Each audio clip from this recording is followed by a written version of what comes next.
Praise the lord అండి. దేవుని దయ వల్ల మీరందరూ క్షేమంగా ఉన్నారని ఆశిస్తున్నాను. ఇప్పటి వరకు మనము మార్కు సువార్త 1వ అధ్యాయము 21వ వచనం వరకు చదువుకున్నాం కదండి. ఇవాళ మిగిలిన కొన్ని వచనాలు చదువుకునే ముందు ఒక చిన్న ప్రేయర్ చేసుకుందామండి. మహాపరిశుద్ధుడు అయిన యేసయ్య నీకే వందనాలు తండ్రి దేవా. ఇంతవరకు మమ్మల్ని సజీవ లెక్కలు పెట్టిన యేసయ్య నీ గురించి మాట్లాడుకునే అవకాశం ఇచ్చినందుకు నీకే వందనాలు తండ్రి. యేసయ్య ఇప్పుడు మీ గురించి మాట్లాడుకోబోతుండగా ఎక్కడే తప్పు మాట్లాడకుండా యేసు నామములో నా నోటిని అగ్ని కంచె కావాలండును గాక ఆమేన్. యేసు నామములో మా అందరికీ నీ వాక్యాన్ని అర్థం చేసుకునే కృప కలుగును గాక ఆమేన్. యేసు నామములో అడుగుచున్నాం తండ్రి ఆమేన్. ఇప్పటి వరకు మనం తెలుసుకున్నాం కదండి. యేసయ్యని ఆయన యొక్క ప్రవర్తనని కొంతకాలంగా గమనిస్తున్న జాలర్లు యేసయ్య వారిని పిలవగానే వెంటనే యేసయ్యని వెంబడించారు కదండి. తర్వాత ఏం జరిగిందో మనం చూద్దామండి. మార్కు సువార్త 1వ అధ్యాయము 21వ వచనం నుంచి. అంతట వారు కపెర్నహూములోనికి వెళ్ళిరి.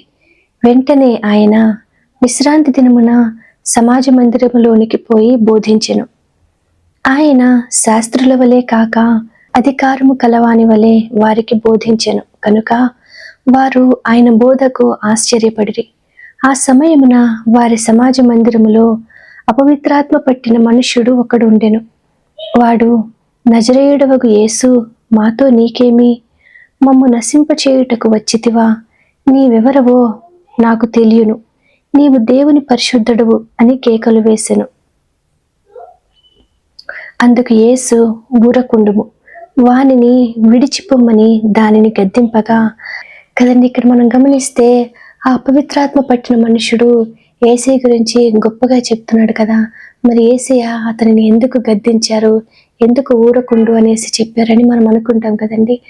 మనం గమనిస్తే సాధారణంగా సమాజంలో ఒక వ్యక్తిత్వం లేని, ఒక మంచి సాక్ష్యం లేని ఒక వ్యక్తి మన వ్యక్తిత్వం గురించి సాక్ష్యం ఇస్తే దానిని ఎవరు కూడా నమ్మరు కదండి. ఎందుకంటే ఆ సాక్ష్యం ఇచ్చిన వ్యక్తి యొక్క వ్యక్తిత్వము సరిగా లేదు కదండి.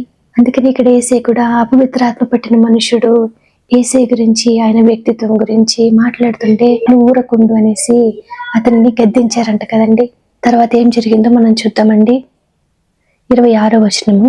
ఆ అపవిత్రాత్మ వానిని విలవిలలాడించి పెద్ద కేక వేసి వాని విడిచిపోయెను. అందరూ విస్మయం ఉంది, ఇదేమిటో, ఇది క్రొత్త బోధగా ఉన్నదే, ఈయన అధికారముతో అపవిత్రాత్మలకును ఆజ్ఞాపింపగా అవి ఆయనకు లోబడుచున్నవని ఒకనితో ఒకడు చెప్పుకొనిరి కదండి. దీన్ని బట్టి గమనిస్తే మనకు అర్థమవుతుంది కదండి. మనము యేసయ్య గురించి సాక్ష్యం ఇస్తున్నప్పుడు మన సాక్ష్యం ఏ విధంగా ఉందో కూడా మనము గమనించుకోవాలి కదండి.